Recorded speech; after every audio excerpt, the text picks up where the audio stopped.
So have you seen from the title, in this video I'm going to be showing you how to get all the upgraded bows in EISENDRACHE by round 1. It sounds impossible, but believe me, this can be done, and there is a really cool method to this. It does take a long time, so if you're a new player to zombies, I wouldn't recommend doing this method. Only if you've been quite experienced with zombies would I suggest doing this. It takes a little while, but it can be done, and I'm going to teach you guys now. Now, a minimum of 3 players is required. In order to do this, it can't be any less than that, but it can be 4 players, and 2 out of the 3 players must hit the gobblegum on round 1 so that they get a double points and a licensed contractor. Now, the 3rd player must not hit the gobblegum machine, as they need the points and they need to be killing all the zombies in this round, apart from 1 of course, and they need to be shooting the zombies in the leg 7 times with their starting pistol and then finishing it off with a knife, making sure when they do knife they pull away from the zombies so they don't accidentally pick up a drop that they might drop. If they have a nuke that drops, then it's game over and you need to restart. And same if you do not get the double points or the licensed contractor on round 1. You have to get the licensed contractor and double points gobblegums on round 1, otherwise this won't work. But when you do get those, make sure to pop the double points and instantly keep popping the licensed contractors, as you'll be gaining around about 400 points each time you pop one of those. While the double points is active as well, the 3rd player should be going and killing all the zombies, and in total all 3 or 4 players in the game should have a combined points total of 6,500 on round 1. Now, you can hit the gondola, and if you get a double points there, then that's extra lucky and you can get even more points from that, but it doesn't matter if you do not get a double points from that. Now, the 2 players that hit the gobblegum machine will obviously have less points than the one that killed all the zombies, so they should be the ones that start to open the doors leading to the first dragon. Make sure that the person who killed the zombies that has the most points leaves to open the more expensive doors down the line to get towards the power. Making sure you still have that 1 zombie left, you want to go down to the undercroft and activate the anti-gravity, as well as the person with the most points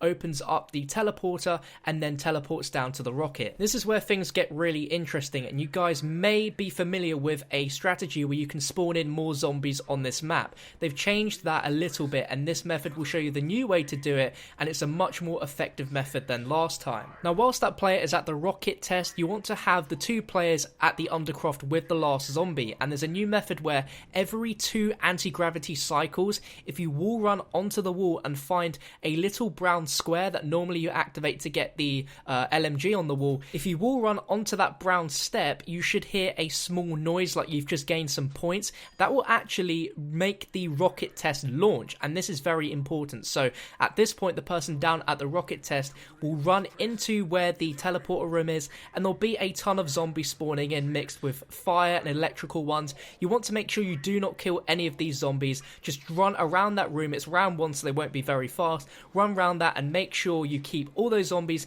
until the rocket test has ended. Have the player then go out to the rocket and just train the zombies round again, and with the other 2 players still at the undercroft with that last zombie, they want to keep waiting until another 2 anti-gravity cycles have passed, and when that second one is here, you want to wall run again and find that little brown square. Running on that will activate the rocket again. And this is where things get quite important, so make sure you follow this, otherwise this won't work. You'll have these 12 zombies training around with you and the rocket will be going off. You'll hear Max is doing the countdown, and you want to wait until he's around about at the 7 to 6 second limit, and you want to make sure you run inside, but make sure no zombies actually follow you in. You want the rocket to completely burn and get rid of all of these zombies. So what's going to happen here is the rocket is going to burn out all of those zombies, but it's actually going to make them all respawn back at the castle. So the other 2 players will suddenly have a lot of zombies spawning there. Every player will have between 10 and 12 zombies each, which is enough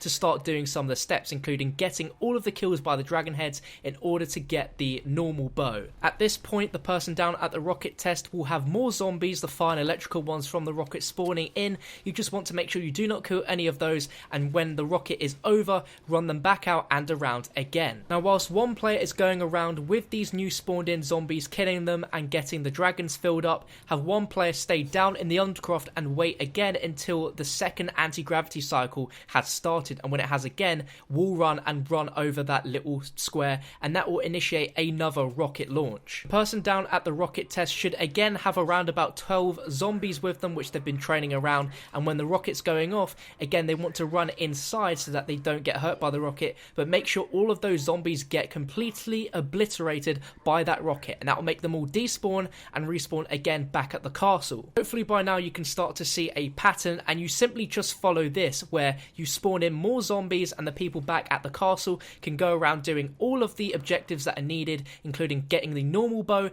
then once they've got that, starting a quest to get an upgraded bow. You can simply keep repeating this method over and over until one player has managed to get their bow completely upgraded. From that point on, to make it fair, whoever's got the upgraded bow should switch with the person at the rocket test and then have them train around some zombies, and then when a rocket's going off, make sure to run back in near the teleporter and have all of those zombies burn out from the rocket, and they will respawn back at the castle. Doing this method, it should take you around about an hour for all 3 players to keep continuously spawning these zombies and do all the objectives to get each bow upgraded. Now, I did mention at the start of the video, it is a pretty long-winded method, but if you're one of those hardcore zombie fans that really wants to set themselves a challenge and get these bows as early as possible to perhaps go for a round 2 or round 3 Easter egg run, then this is the video which will teach you how to do this. The fact that this is all done on round 1 as well makes it very easy, because the zombies will never ever sprint towards you, because it's simply solo around. They'll just be walkers the entire time. The most important thing though during the process of repeating the rocket launches and despawning the zombies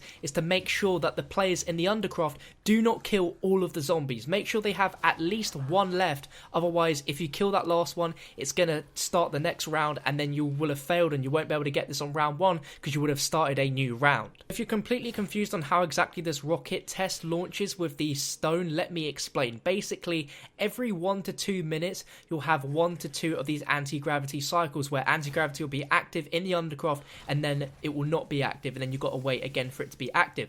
This happens every 1 to 2 minutes, and in between these 1 and 2 minutes on the second anti-gravity cycle, by running over this step on the wall, it automatically starts a rocket launch. So rather than you having to wait the standard 7 minutes normally for the rocket to go off, you can make the rocket launch a lot quicker by doing this method. I hope you guys did find this useful, and if you do want to give this a go, let me know how you find it. It will take you quite a while, but if you want to give yourself that real challenge and get them done on round 1, it definitely is possible. Now I want to thank my good friend Chucky Gaming on YouTube for providing me with the gameplay and the actual kind of process itself in order to do this, because there was a process before where you could spawn the zombies and simply teleport back to the castle and they'd be there spawning, but Treyarch have somehow changed that. But using this method, you can get the zombies to keep spawning at the castle without having to use the Wonder Fizz back. You'll find a link down below to his channel in the description. Go over there, tell them that I sent you, and go ahead and subscribe, because he makes some pretty cool zombie videos